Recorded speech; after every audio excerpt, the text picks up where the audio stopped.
Dr. Seheult, as a critical care physician, you've been on the front lines for the recent wave of COVID-19 hospitalizations in the United States, and specifically in California, where you work. But a primary focus of your previous videos on COVID-19 has been strategies to avoid needing hospitalization. So as more and more people test positive for COVID-19 or know someone that tests positive or lives with someone that tests positive, you've put together a list of strategies to consider if a positive test result comes back or if symptoms develop. So tell us about your list, and then we'll go through each item one by one. Yeah, thanks, Kyle. So the purpose of this video is good practical information for if you turn positive or someone you know turns positive for COVID-19. You know, I've been asked so many times recently because of the increasing numbers, what do I do? What to do if you're staying home? When to go to the hospital? What do you do if somebody is in your home that turns positive? What can you do to prevent the spread of infection within a household? And that's exactly what we're going to talk about right now. So if I got tested today and a positive test came back and I just have mild symptoms, what's one of the first things that I can do while I'm at home? Well, if you're not having really shortness of breath, you're probably okay. But if there's any kind of lung discomfort or shortness of breath, it may be worthwhile investing in a device called a pulse oximeter. This is a device that just slips onto your finger. And it basically tells you two different things. Number one, it tells you what your pulse is, your heart rate, and it also gives you something called the SpO2. That's your oxygen saturation. Now, generally speaking, if your oxygen saturation is 95 and above, then you're probably okay. If it starts to drop down, however, at rest between 90 and 94, then you're kind of getting into sort of a yellow zone, if you will, a caution zone. But if it drops less than 90%, so if it's in the 80s, in other words, then that's more of a red zone. That's where you are clearly hypoxemic, and you'd probably need to go into the emergency room to be evaluated for supplemental oxygen. If you don't have a pulse oximeter, some of the surrogates for this would be persistent shortness of breath, or if you have cyanosis or blue lips or tongue.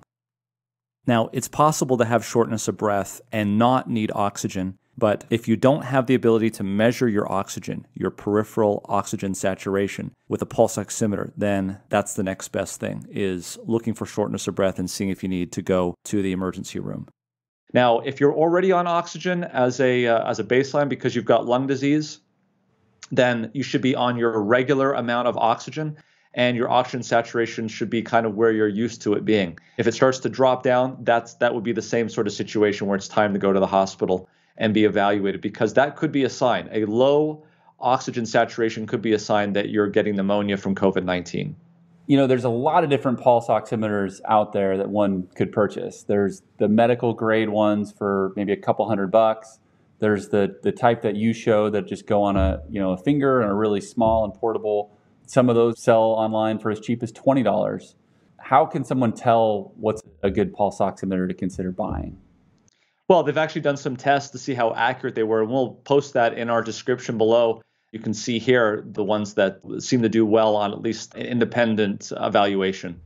Any other tips for using it? Anything that people should know when they're using a portable pulse oximeter? Yeah, it's just like taking a blood pressure. So you need to be sitting down for a couple of minutes, not doing anything exertive, and be at rest. Slip it on your finger. Don't take the first number that pops up. It's got to sort of learn your pulse a little bit, and so give it about 30 seconds to adjust, and then read the number off. What about nail polish, if I'm wearing nail polish?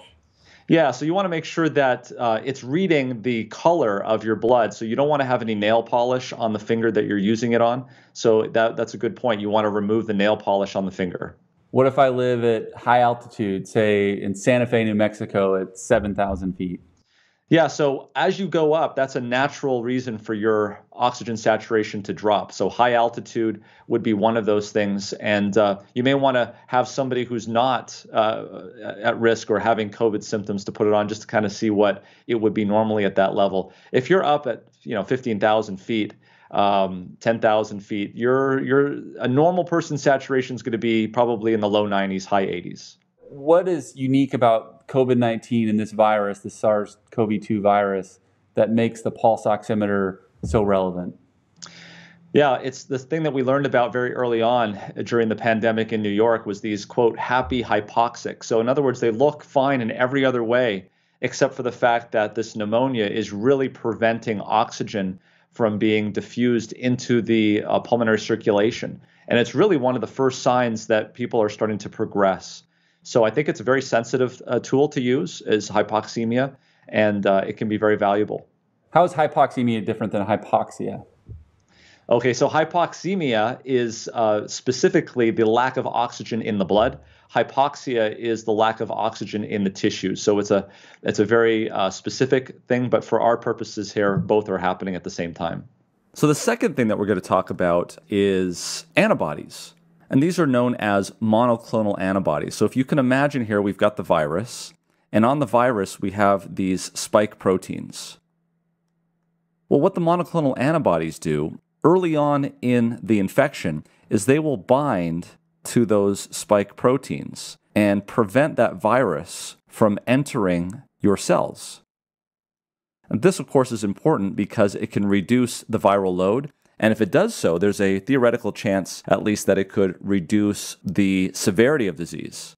So there are currently 2 companies that have come up with some monoclonal antibodies that have gotten emergency use authorization from the FDA. The first one is Eli Lilly. And the name of their antibody is called bamlanivimab. And the other company is Regeneron.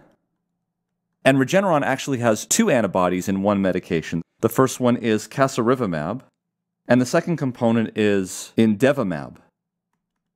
Now, both of these underwent randomized controlled trials and were shown to be effective at reducing the viral load and also reducing hospitalizations. And so the niche that these medications occupy are those patients that are not sick enough to be admitted to the hospital, but yet have a positive COVID test and are at risk for progression to hospitalization. So it's not for everybody who's COVID positive. And so for interest of time, let's go over the data for bamlanivimab. So the results of a phase 2 trial involving bamlanivimab was published in the New England Journal of Medicine on October 28th. This was a randomized placebo-controlled trial that looked at 467 people who were positive for COVID-19 and had mild to moderate symptoms and were not sick enough to need hospitalization. So why is timing so important with monoclonal antibodies? Well, monoclonal antibodies are man-made proteins that function just like human antibodies in the immune system. And so they're very good at stopping the virus outside the cells. This is kind of how vaccines work. They teach your immune system to develop antibodies that block or limit the ability for the virus to infect or enter your cells. But once SARS-CoV-2 has infected the cells, they've actually come in and got into enough of the cells. Antibodies aren't able to neutralize the virus. And you need T cells, cytotoxic T cells, which are specialized for dealing with infected cells.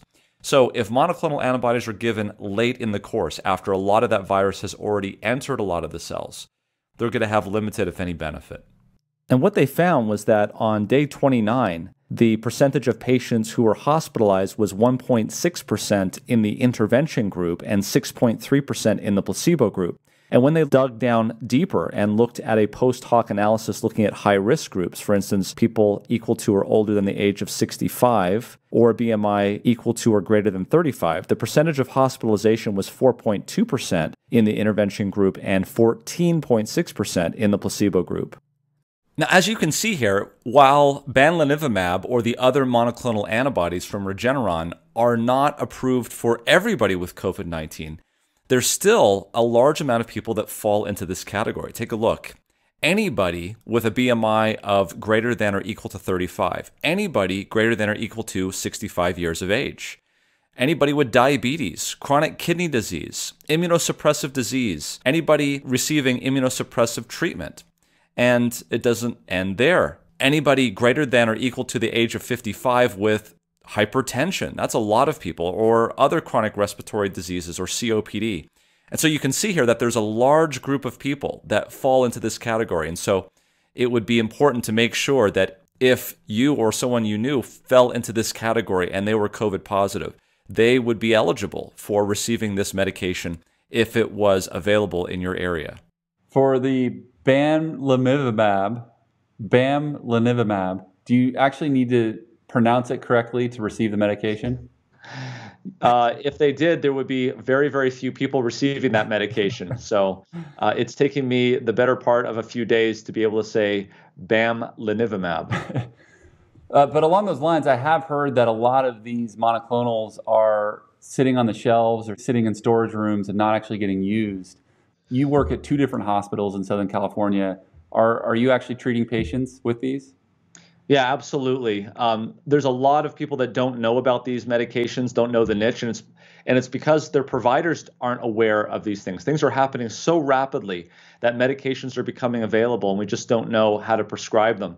And that's one of the reasons why we're doing this video, Kyle, is so that people can be aware of it. You're absolutely right. There's been a lot of this medication that's been distributed, but it's not being used. Now, this medication is IV only, and so it has to be infused in a facility that can monitor the patient for the hour that it takes to infuse it. And so at one of the hospitals that I work at, they infuse this regularly in the emergency room, monitor the patient, and then obviously because of the fact that they're not going to be admitted to the hospital after the infusion is done, they're sent home.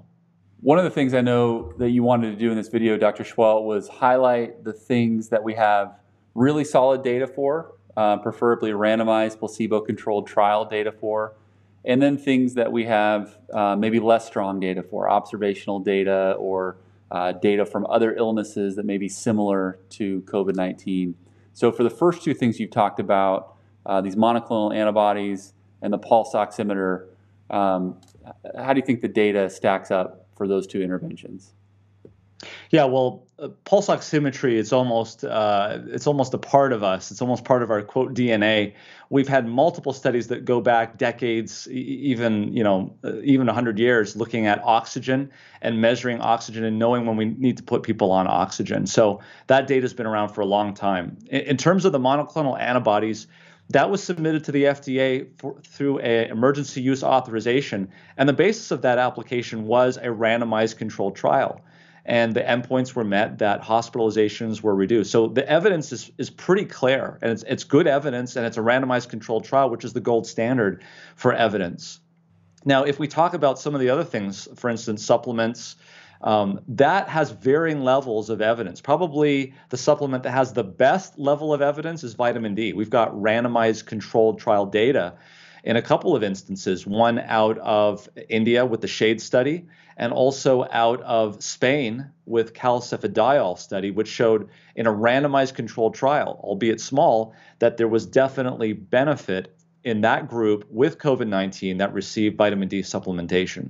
So speaking of vitamin D, let's talk about that now. Yeah, so if you look back at our update 59, which I would encourage everybody to look at, I would stick with everything that I've said there in terms of preventing COVID-19 to be exactly the same as if you were treating COVID-19. And real briefly, in update 59, we talked about vitamin C, how there's really not an optimal dose that we're aware of. Vitamin D, on the other hand, is a different story. Initially, when I made the video, I was taking 2,500 international units, and I wanted my levels to be higher after I got them checked. I'm actually taking 5,000 international units a day. The Endocrinological Society is saying that the upper limits that you can take without a physician supervision is 4,000 international units a day. So if you've been supplementing with vitamin D all along and you come down with COVID, continue to supplement with vitamin D. But if you're watching this video and you have not been supplementing with vitamin D, you probably should start. And there is some evidence, but you probably would want to check with your primary care or healthcare provider first. There is some evidence out of India in the SHADE study where they gave 50,000 units orally, daily, for 7 days, and then ramped it back down to a regular dose of approximately 4,000 to 5,000 units, international units. So there is some data there. In that study, at the endpoint, there was an increased clearance of the virus. There was decreased inflammatory markers. There's ongoing trials, so we'll find out more exactly what the optimal dosing is. But remember, not everybody can take 50,000 units or even supplemental vitamin D. As we've talked about before, there are some conditions like sarcoid, which that would not be the optimum thing to do. So 50,000 units sounds like a lot to me. That sounds like a whopping dose over 7 days. But the patients in the study didn't get toxicity on that dose?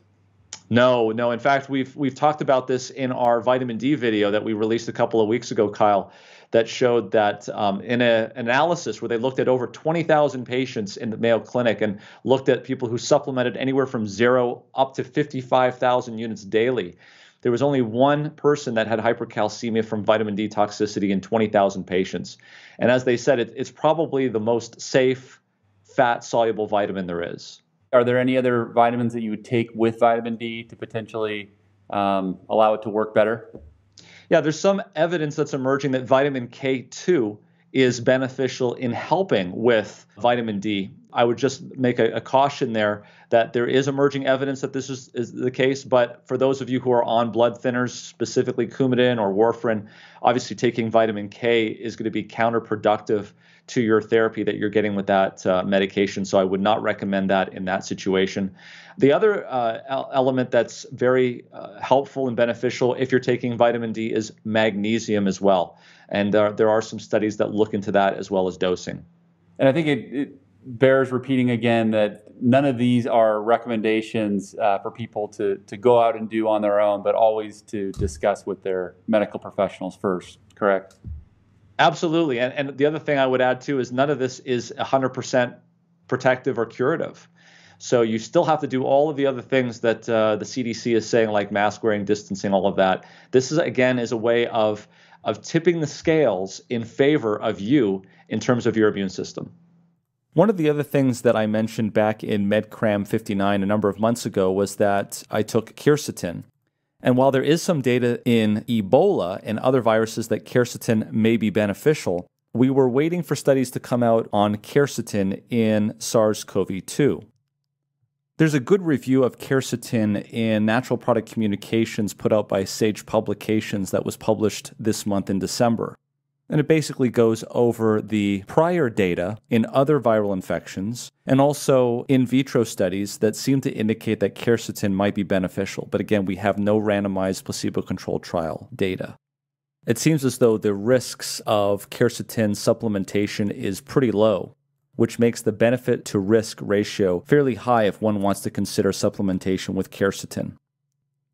If we look at NAC or N-acetylcysteine, in MedCram Update 59, we talked about how it was used in a randomized placebo-controlled trial to ameliorate the symptoms of the flu virus, not COVID-19, but the flu virus. And because of this and also the antioxidant properties of N-acetylcysteine and the oxidative stress theory that we see in ACE2 inhibition that we see in COVID-19, it was felt again that the benefits of taking supplemental NAC outweighed the risks, especially over a winter season.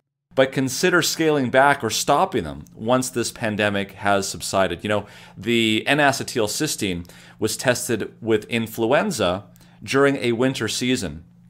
So I don't think we should be on N-acetylcysteine for the rest of our lives. I do think that supplementation with vitamin D is going to be beneficial during a winter season, especially if you live above the 35th parallel. Okay, well, you, Dr. Seheult, have 4 different board certifications that you maintain in internal medicine, critical care, let's see, what else? Pulmonary medicine and sleep medicine as well. So I think the next thing that you wanted to talk about was sleep.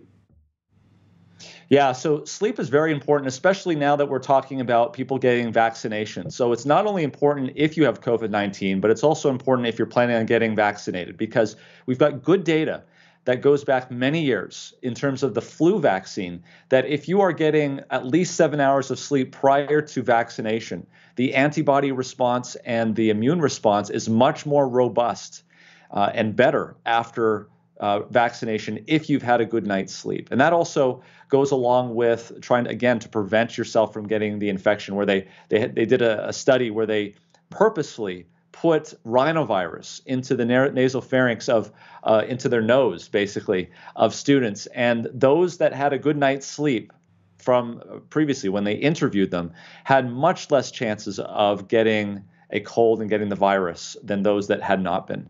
So sleep is very, very important. The other thing I would mention about sleep is it's particularly the hours of sleep early in the night. It is those hours that is associated with slow wave sleep. So the hours of sleep before midnight are probably worth more by hour than those after midnight. So turning off electronic devices, turning off the television, not reading your Facebook page or comments are things that get you emotionally charged. These are all things that are going to prevent you from going to sleep. It's better to shut down at that point, go to bed, and get that slow wave sleep. By the way, that slow wave sleep, Kyle, is associated with growth hormone secretion, which is really, really important in terms of longevity. But if I've just tested positive for COVID-19, I might be a little nervous. Going to be hard to get a good night's sleep. Is there anything else, like any supplements I could take? Anything else you'd recommend if I'm having trouble sleeping? So we've talked before about the oxidative nature of COVID-19 and the fact that the ACE2 receptor is taken out. And the bottom line here is that we are seeing more and more evidence that oxidative stress is playing a significant role in the deleterious effects of SARS-CoV-2. One of the things that would help in terms of sleep and also in terms of an antioxidant is melatonin. Now, some people might notice that melatonin works really well for them, other people not so much so. But taking a supplement, maybe 3 to 5 milligrams about an hour before bedtime of melatonin would be beneficial in some people in terms of antioxidants, but also in terms of helping you get to sleep and falling asleep so that you can get the 7 hours of sleep that you need. And then finally, zinc, which has been talked about quite a bit, still recommending it, but not greater than 40 milligrams of elemental zinc per day. And because zinc can be complex with many different ionic compounds, such as picolinate, such as sulfate, you've got to look up the actual elemental zinc in each compound and make sure that you shouldn't be taking more than 40 milligrams a day. So with the exception of vitamin D, everything else should be about the same, whether you're trying to prevent COVID-19 infection or whether or not you have it. But is there anything else that you should be doing on top of this if you come down with symptoms of COVID-19? To answer this question, let's again review the course of SARS-CoV-2 infection and how it progresses. So we learned early on in the course of this disease, in a paper published in The Lancet in mid-February, that from infection to symptoms is an incubation period of about 5 days. And then after symptoms develop, there's about 7 days where these symptoms become more and more progressive. And if it leads to hospitalization, that's when it's going to occur at about the 7th day approximately. And so the course of the disease in those people who are symptomatic is they get the infection. And of those people who are symptomatic, about 20% of those patients will go on to need hospitalization, ventilators in the intensive care unit, and potentially even death. But 80% of those patients who develop symptoms will actually get better on their own. And the reason why they get better on their own in the early phase is because of the immune system. And as we've talked about this before, there is the innate immune system, which you see here on the left, and there's the adaptive immune system, which you see here on the right. And each of those have their own cell types. We've talked about immunization, and that has a lot to do with what we see there on the right with the T cells and the B cells and plasma cells, which make antibodies. But it's becoming increasingly clear in the early part of the infection, that part of the infection where the patient is at home, and he's having mild symptoms, that the part of the immune system that's really responsible for taking care of this is the innate immune system. And unfortunately, this portion of the immune system, the innate immune system, gets weaker with age. And the particular cell types that are involved with the innate immune system are the monocytes and the natural killer cells.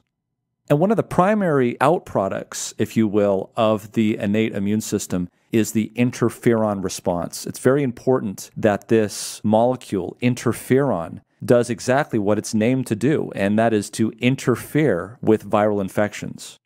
What we're finding out is that the SARS-CoV-2 virus is interfering with the body's interferon, and that's why it's allowed to progress through that 7-day period of time and progress even to the point of needing hospitalization.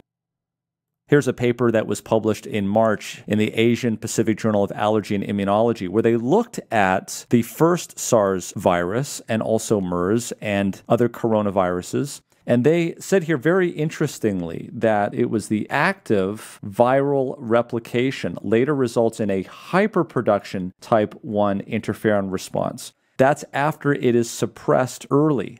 And what they say here, basically, based on all of this data, is that these facts strongly indicate that the innate immune system response is a critical factor for disease outcome. And those predictions bore out. Here was a paper that was published by Dr. Go, where she reviews the data and says that studies of SARS and MERS suggest that the interferon response is delayed.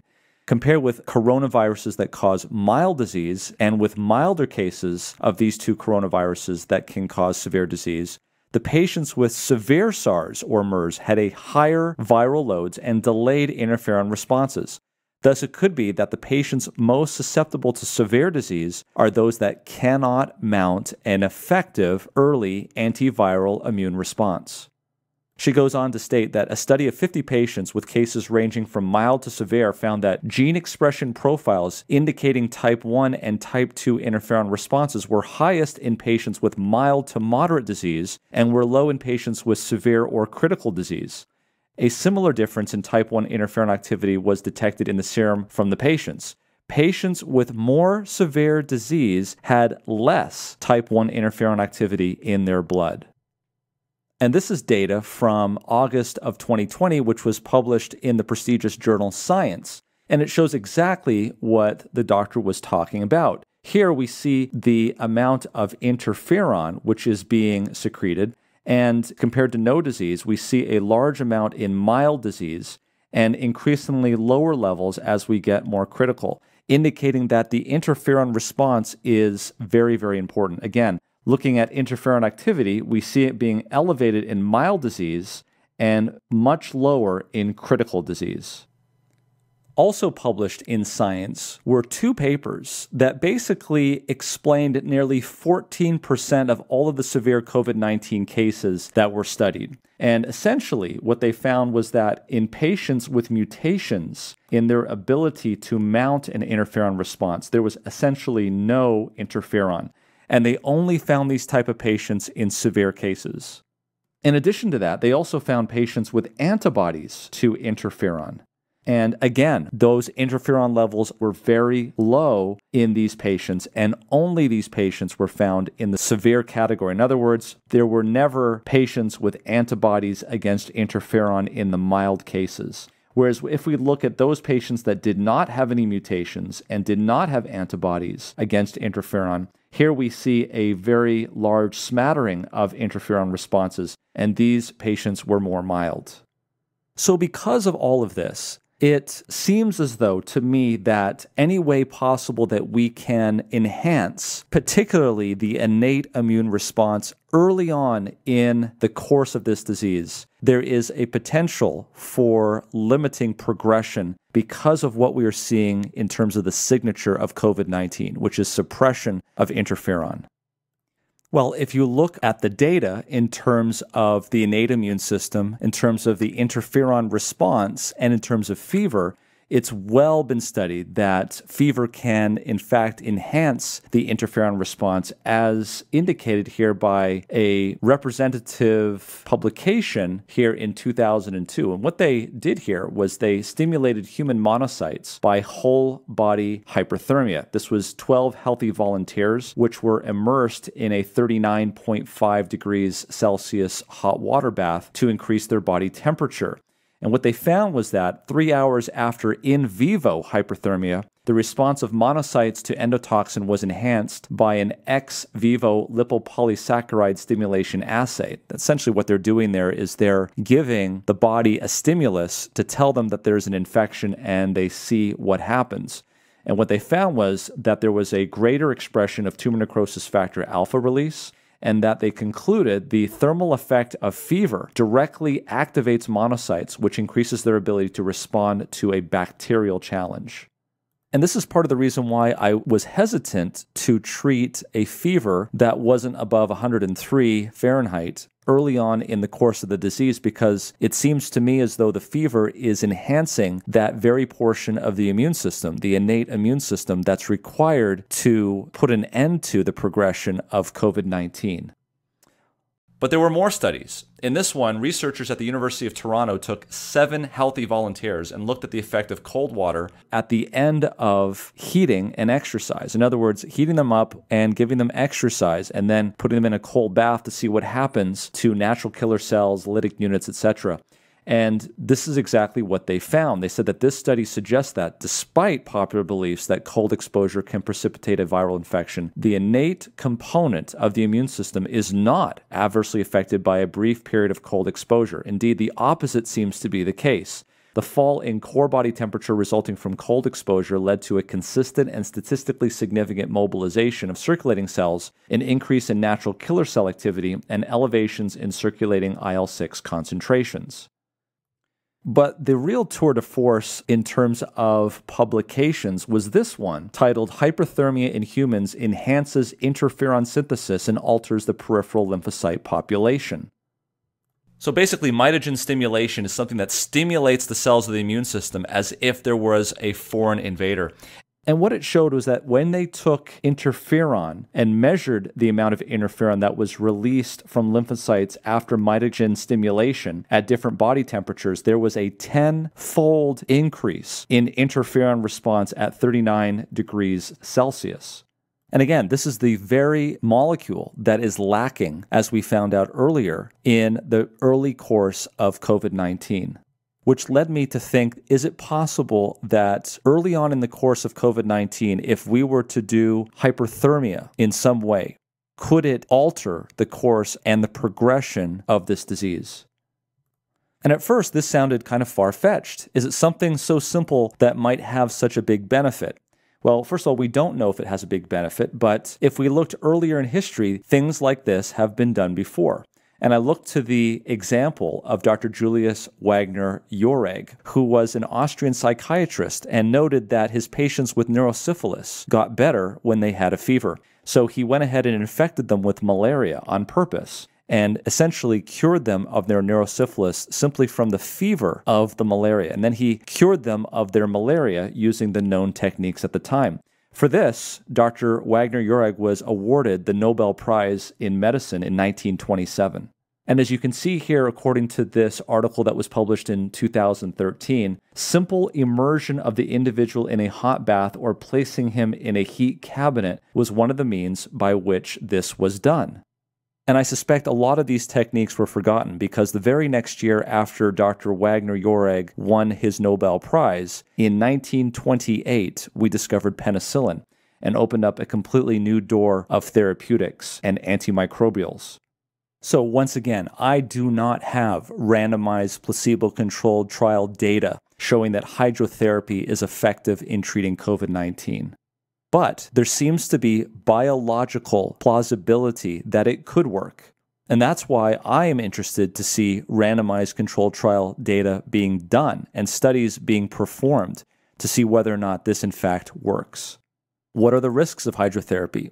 Well, you have to use hot water, and so there is the potential of burning. There's also the potential of heating up someone's body to the point that they could have arrhythmias, although that seems to be pretty rare. Other than that, the risks seem to be pretty minimal. You don't need to leave your house. There's no prescription that needs to be written, and you're not using up resources that need to be used by somebody else. And so because of this, I believe that the benefits outweigh the risks currently for hydrotherapy. And if anyone is interested in looking more into this, I will have links in the description below. Could people also use hot and cold showers or a hot tub or a sauna if they have access to that to get the same effect?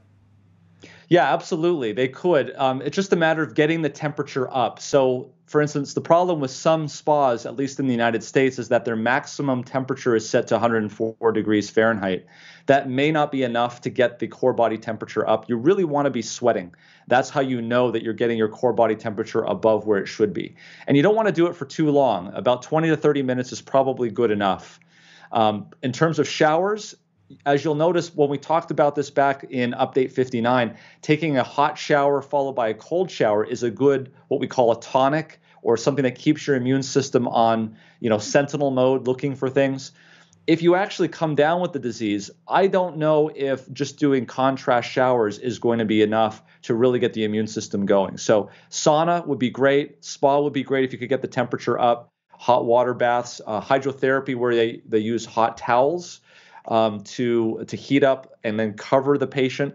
Generally speaking, what you want to do is you want to heat up the body comfortably. So by making sure you've got a cold towel on your head or neck so that your head is not warming up in temperature, just the body. Do that for about 20 minutes and then a very quick cool down at the end, and allow that to stimulate the part of the immune system that is suppressed in COVID-19. If someone tests positive and they are not sick enough to need to go to the hospital and they're going back home, what are some strategies that they can employ to prevent other people that they live with from getting sick? Yeah, and this is the real problem because spread happens at home. You know, a great analogy to use if you're in a home is to think about somebody who smokes in your home.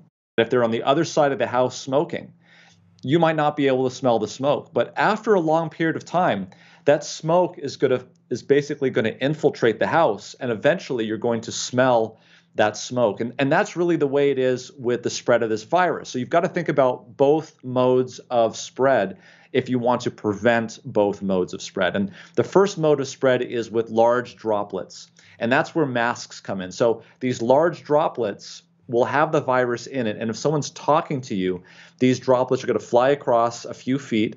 But on the other hand, you'll see, as we talked about with smoking, that you can be on different sides of the house wearing a mask, but eventually the other way of that virus spreading, which is tiny little particles which become airborne and just suspend in the air, the way you prevent that is by turning the air over. And so having a house that's closed up with the windows closed, the doors closed, you're not going to get the kind of air exchanges that you need. And so to reduce the amount of COVID transmission through airborne, cracking the window open, ventilating the house, putting in some HEPA filters in your air filtration, or even portable air filters as well. Having all of these things going at the same time is a multi-pronged approach to preventing spread to you. Now, the other thing you do is isolate that person who is positive to one area of the house. They can crack the windows open in that area of the house, have air filtration going. Maybe they're going to have to wear some warmer clothing and to compensate for the window that's cracked open. But again, these are all things that can work together. I think actually cracking the window open and getting air exchanges and ventilation is even more important than the time that we put in wiping down surfaces. That's actually probably not a large way that this virus is spread. Okay, Dr. Seheult, to summarize, if I were to get a positive COVID-19 test and I have either no symptoms or mild symptoms, you would recommend potentially getting a pulse oximeter, checking to see if I'm in the category of patients that might benefit from prophylactic monoclonal antibodies, antibodies in advance of getting sick, a variety of immune boosting strategies, including vitamin D and a few other supplements, hyperthermia, if I have an opportunity to do that, whether it's with warm towels or a hot tub or a bath or hot cold showers or a sauna, if you have access to that. Sleep, trying to optimize my sleep, getting at least 7 hours a night, and then certainly trying to prevent the spread to other people. So isolating myself in the home to the best of my ability, opening a window a few inches for ventilation, considering replacing my heating and cooling system air filters with a high efficiency filter. And I believe it's a MERV 13 or higher that you really want to capture those virus particles. And then finally, if one can afford it, a portable HEPA filter unit. Anything else that I'm missing? No, I think that really there is the low-hanging fruit. Part of the purpose of me making this video, Kyle, is because I get so many people asking me, Dr. Seheult, what do I do? I've got COVID-19 and I'm feeling sick. It's been 3 or 4 days. What do I do? And now what I'm going to do is I'm going to simply refer them to this video, because I think everything that you've just said there, Kyle, is everything that I've been telling people in the last couple of months that have been calling me about what do I do. This is exactly what I think we ought to be doing. and hopefully it will start to flatten the curve in addition to everything else that we know is helpful, including wearing masks outside, social distancing, and all of those other things that we need to be doing. You can help support us by visiting our website, megcram.com, subscribing to this YouTube channel, and turning on alerts by clicking on that bell icon, hitting the like button, leaving comments, and most importantly, sharing these videos with friends and family. Thanks for joining us.